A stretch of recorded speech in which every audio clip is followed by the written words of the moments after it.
Hello guys, आप सब कैसे हो? आई होप आप सब अच्छे होंगे, स्वस्थ होंगे, मस्त होंगे। मेरे यूट्यूब चैनल परी की डायरी में आप सभी का स्वागत है। आज हम सुनने जा रहे हैं रामायण कथा का भाग 12वां। आइए सुनते हैं। राम का वनवास। राम ने अपने पिता दशरथ एवं माता कैकेयी की शरण स्पर्श किए। राम को देखकर महाराज ने एक दीर्घ श्वास और केवल हे राम कहा, फिर अत्यधिक निराश होने के कारण चुप हो गए। उनके नेत्रों में अश्रु भर आए।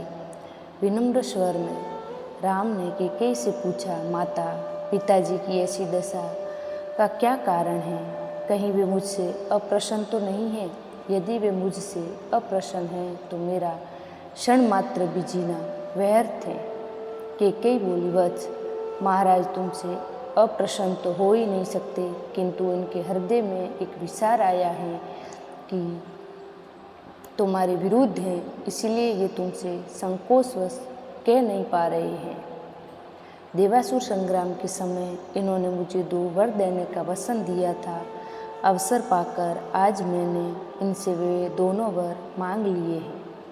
अब तुम्हारे पिताजी को अपनी प्रतिज्ञा का निर्वाह करने के लिए तुम्हारी सहायता की आवश्यकता है। यदि तुम प्रतिज्ञा करोगे कि जो कुछ मैं कहूँगी उनका तुम अवश्य पालन करोगे, तो मैं तुम्हें उन वरदानों से अवगत करा सकती हूँ। राम बोले, हे माता, पिताजी की आज्ञा से मैं अपने प्राणों की भी आहुति दे सकता हूँ। मैं आपके शरणों की सौगंध खाकर प्रतिज्ञा करता हूँ कि आपके वचनों का अवश्य पालन करूँगा। राम की प्रतिज्ञा से संतुष्ट होकर कैकेयी ने कहा, वत्स, मैंने पहले वर्ष से भरत के लिए अयोध्या का राज्य और दूसरे से तुम्हारे लिए 14 वर्ष का वनवास मांगा है। अतः अब तुम अपनी प्रतिज्ञा के अनुसार तत्काल वक्कल धारण करके वन को प्रस्थान करो। तुम्हारे मोह के कारण ही महाराज दुखी हो रहे हैं, इसीलिए तुम्हारे वन को प्रस्थान के पश्चात ही भरत का राज्याभिषेक होगा। मुझे पूर्ण विश्वास है कि तुम अपनी प्रतिज्ञा का पालन करके अपने पिताजी को पाप रूपी सागर से अवश्य मुक्ति दिलाओगे। राम ने दुख और शोक से रहित होकर कैकेयी के वचनों को सुना और मधुर मुस्कान के साथ बोले, माता, बस इस छोटी सी बात के लिए ही आप और पिताजी इतने परेशान हैं। मैं तत्काल वन को चला जाता हूँ, यही मेरी सत्य प्रतिज्ञा है। महाराजा दशरथ राम और कैकेयी के इस संवाद को सुन रहे थे। इसे सुनकर वे एक बार फिर से मूर्छित हो गए। राम ने मूर्छित पिता और कैकेयी के चरणों में मस्तक नवाया और चुपचाप उसे प्रकोष्ठ से बाहर चले गए। माता कौशल्या से विदा अपने पिता और माता कैकेयी के प्रकोष्ठ से राम अपनी माता कौशल्या के पास पहुँचे। अनुज लक्ष्मण वहाँ पर पहले से ही उपस्थित थे। राम ने माता का शरण स्पर्श किया और कहा, हे माता। माता कैकेयी के द्वारा 2 वर मांगने पर पिताजी ने भाई भरत को अयोध्या का राज्य और मुझे 14 वर्ष का वनवास दिया है। अतः मैं वन के लिए प्रस्थान कर रहा हूँ। विदा होने के पूर्व आप मुझे आशीर्वाद दीजिए। राम द्वारा कहे गए इन हृदय विदारक वचनों को सुनकर कौशल्या मूर्छित हो गई। राम ने उनको यथोचित उपचार किया और मूर्छा भंग होने पर वे विलाप करने लगी। उनका विलाप सुनकर लक्ष्मण बोले, माता, भैया राम तो सद्गुरुजनों का सम्मान तथा उनकी आज्ञा का पालन करते हैं। मैं समझ नहीं पा रहा हूँ कि मेरे देवता तुल्य भाई का किस अपराध में यह दंड दिया गया है। ऐसा प्रतीत होता है कि वृद्धावस्था ने पिताजी की बुद्धि को भ्रष्ट कर दिया है। उचित यही है कि बड़े भैया उनकी इस अनुचित आज्ञा का पालन न करें और निष्कंठ राज्य करें। भैया राम के विरुद्ध सिर उठाने वाले को मैं तत्काल ही कुचल दूंगा। राम का अपराध क्या है? उनकी नम्रता और सहनशीलता। मैं प्रतिज्ञा करता हूँ कि यदि राम के राजा बनने में भरत या उनके पक्षपाती कंटक बनेंगे तो मैं उन्हें उसी क्षण यमलोक भेज दूंगा। मैं भी उसी प्रकार आपके दुखों को दूर कर दूंगा जिस प्रकार से सूर्य अंधकार को मिटा देता है। लक्ष्मण के शब्दों से माता कौशल्या को ढांढस मिला और उन्होंने कहा, पुत्र राम, तुम्हारे छोटे भाई लक्ष्मण का कथन सत्य है। तुम मुझे इस प्रकार बिलखता छोड़कर वन के लिए प्रस्थान नहीं कर सकते। यदि पिताजी की आज्ञा का पालन करना तुम्हारे लिए धर्म है तो माता की आज्ञा का पालन करना भी तुम्हारा धर्म ही है। मैं तुम्हें आज्ञा देती हूँ कि अयोध्या में रहकर मेरी सेवा करो। इस पर माता को धैर्य बंधाते हुए राम बोले, माता, आप इतनी दुर्बल कैसे हो गई? ये आज आप कैसे वचन कह रही हैं? आपने ही तो मुझे बचपन से पिता की आज्ञा का पालन करने की शिक्षा दी है।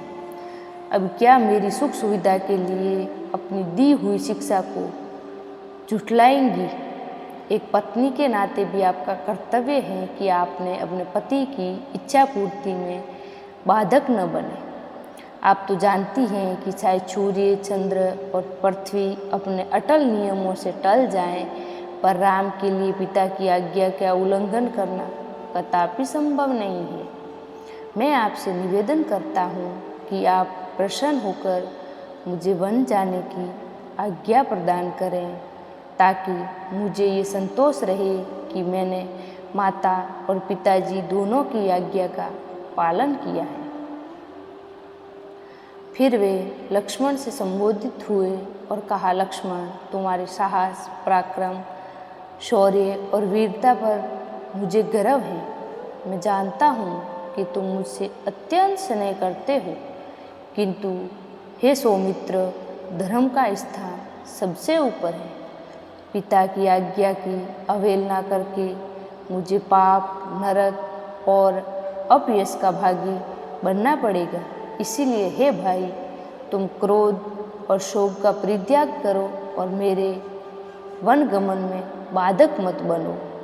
राम के दृढ़ निश्चय को देखकर अपने आंसुओं को पोंछती हुई कौशल्या बोली, वत्स, यद्यपि तुम्हें वन जाने की आज्ञा देते हुए मेरे हृदय चूर चूर हो रहा है, किंतु यदि मुझे भी अपने साथ ले चलने की प्रतिज्ञा करो तो मैं तुम्हें वन जाने की आज्ञा दे सकती हूँ।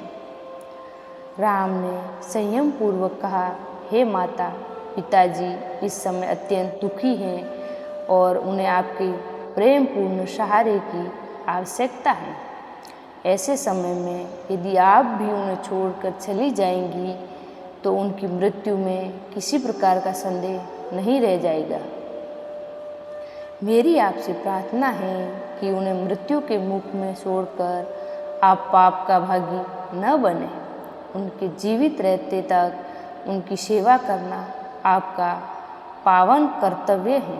आप मोह को त्याग दें और मुझे वन जाने की आज्ञा दें। मुझे प्रसन्नतापूर्वक विदा करें। मैं वचन देता हूँ कि 14 वर्ष की अवधि बीतते ही मैं लौटकर आपके दर्शन अवश्य करूँगा। धर्मपरायण राम ने युक्ति युक्त वचनों को सुनकर अश्रुपूरित माता कौशल्या ने कहा, अच्छा वत्स, मैं तुम्हारे वन गमन की आज्ञा प्रदान करती हूँ। परमात्मा तुम्हारे वन गमन को मंगलमय करें। फिर माता ने तत्काल ब्राह्मणों से हवन कराया और राम को हृदय से आशीर्वाद देते हुए विदा किया। सीता और लक्ष्मण का अनुग्रह। माता कौशल्या से अनुमति प्राप्त करने तथा विदा लेने के पश्चात राम जनक नंदिनी सीता के कक्ष में पहुँचे। उस समय वे राजसी सिंहासनों से पूर्णतः विहीन थे। उन्हें राजसी सिंहासनों से विहीन देखकर सीता ने पूछा, हे आर्यपुत्र, आज आपके राज्याभिषेक का दिन पर भी आप राजसी चिन्हों से विहीन क्यों हैं? राम ने गंभीर किंतु शांत वाणी में सीता को समस्त घटनाओं विषय में बताया और कहा, प्रिय, मैं तुमसे विदा मांगने आया हूँ, क्योंकि मैं तत्काल ही वक्कल धारण करके वन के लिए प्रस्थान करना चाहता हूँ। मैं चाहता हूँ कि मेरे जाने के बाद तुम अपने मृदु स्वभाव तथा सेवा शुश्रूषा से माता पिता तथा भरत सहित समस्त परिजनों को प्रसन्न और संतुष्ट रखना। अब तक तुम मेरी प्रत्येक बात श्रद्धापूर्वक मानती आई हो और मुझे विश्वास है कि आगे भी मेरी इच्छा अनुसार तुम यहाँ रहकर अपने कर्तव्य का पालन करोगी।